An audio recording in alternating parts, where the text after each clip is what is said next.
We also learn, those of us who didn't yet, that is, that when your enemy tells you it wants you dead, you should take him at his word.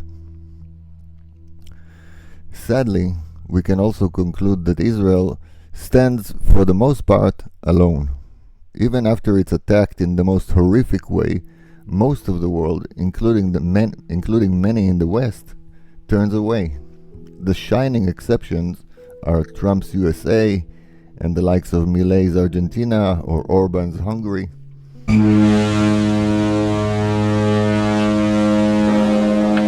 Welcome to the Holyland Dispatch podcast.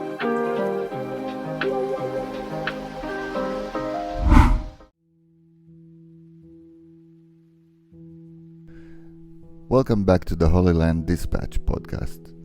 I'd like to dedicate this episode to an idea I gleaned from another podcast I listened to. Full credit to the subject and great parts of the content go to Ori Melamed's podcast. We start in 1929, which was and remains a tragic year in the history of Jews in Israel.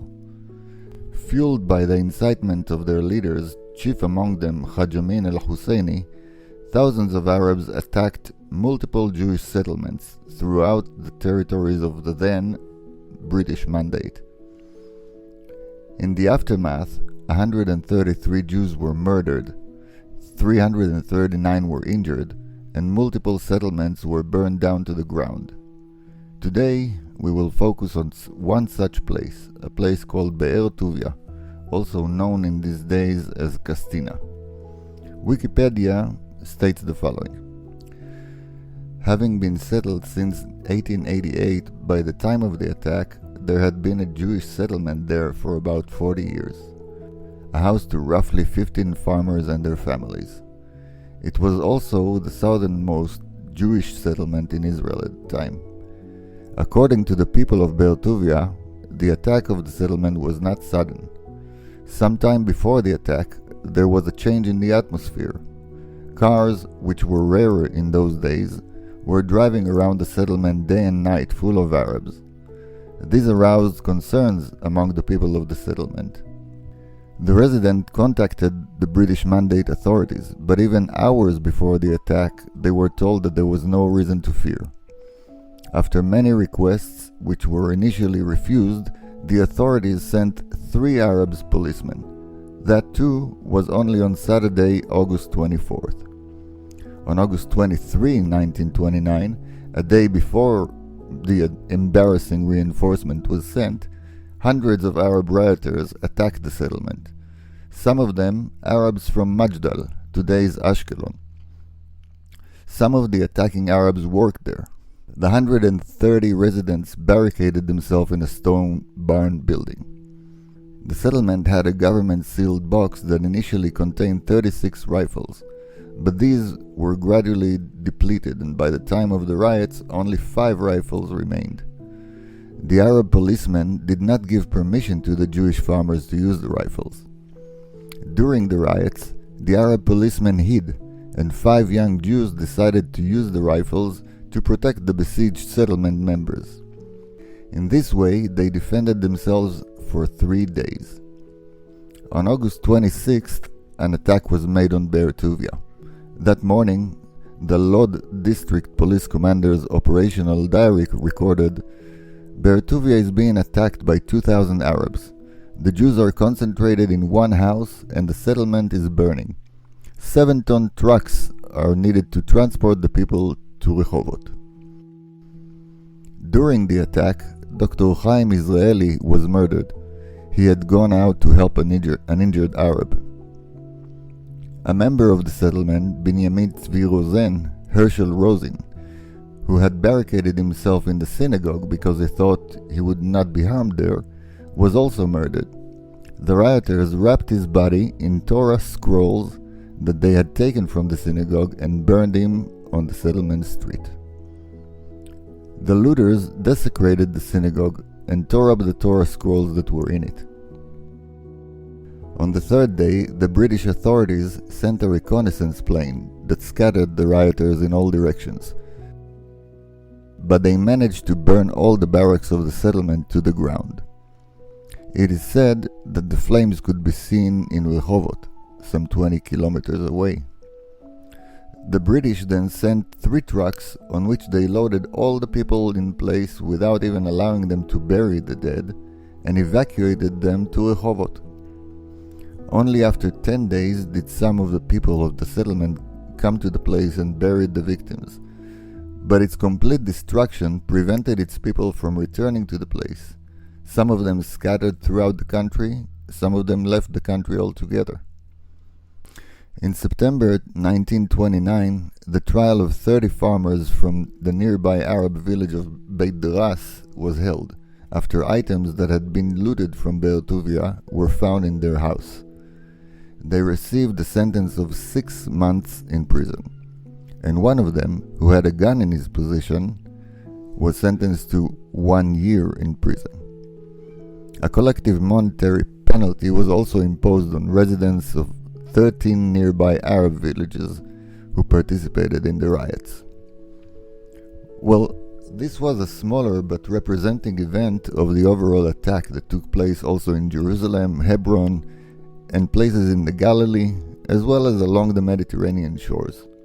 Mind you, this is 1929, no official Jewish state, no 1948 or 1967 borders, no so-called occupation, nada.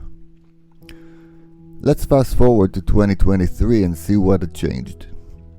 October 7th, thousands of Arabs from the Gaza Strip, ironically or not, just south of what was once Majdal, attacked civilian settlements, murdering, maiming, raping, pillaging, burning houses down to the ground. Can we find some similarities between the two occasions separated by almost 100 years? In both occasions, a few people raised concerns about an impending attack. In both cases, the authorities severely misjudged the threat. The weapons cache in Be'er Tuvia that once held what might have been sufficient amount of guns somehow dwindled to just 5. In an unforgivable move by the then Minister of Defense Benny Gantz, weapons were taken from settlements in both Judea and Samaria, as well as from the ones surrounding the Gaza Strip. That is 2023. When things did go sideways, in both cases insufficient forces were initially deployed. Arabs who worked in Be'er Tuvia participated in the 1929 attack. Arabs who worked in the southern settlements that were attacked on October 7th not only participated in the attack itself, but served as intelligence for the entire attacking forces. They mapped out the residences, highlighted weaknesses and strengths, and enabled a more efficient massacre. The obvious thing in common was, of course, thousands of armed attackers going specifically after civilian settlements. In both attacks, Jews found themselves hiding in a secure room in their own house, in their own country.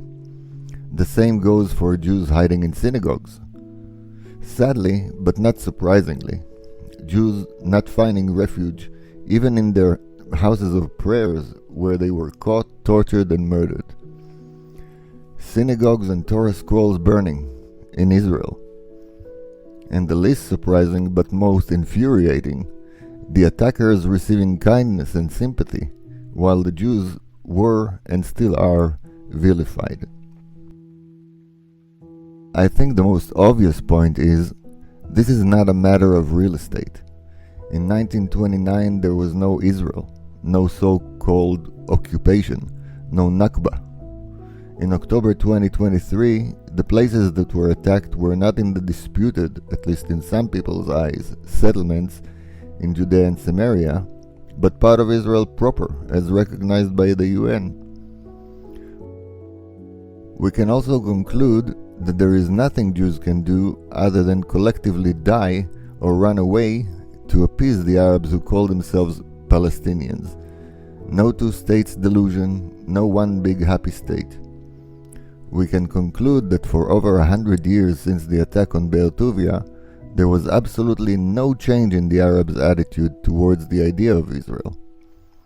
During that time, pretty much every Israeli prime minister has stated and a series of them demonstrated in action that Israel was willing to make concessions in order to live in peace side by side with our neighbors. We also learn, those of us who didn't yet, that is, that when your enemy tells you it wants you dead, you should take him at his word. Sadly, we can also conclude that Israel stands, for the most part, alone.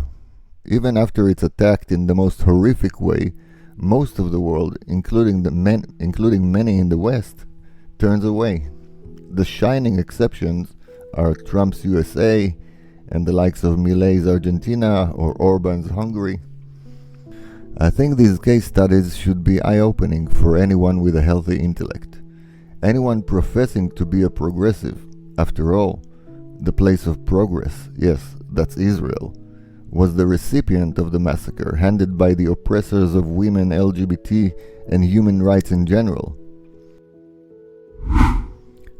Well, thanks for joining me today. I hope this helped in any way. Until next time, God bless, and see you again on the Holyland Dispatch podcast.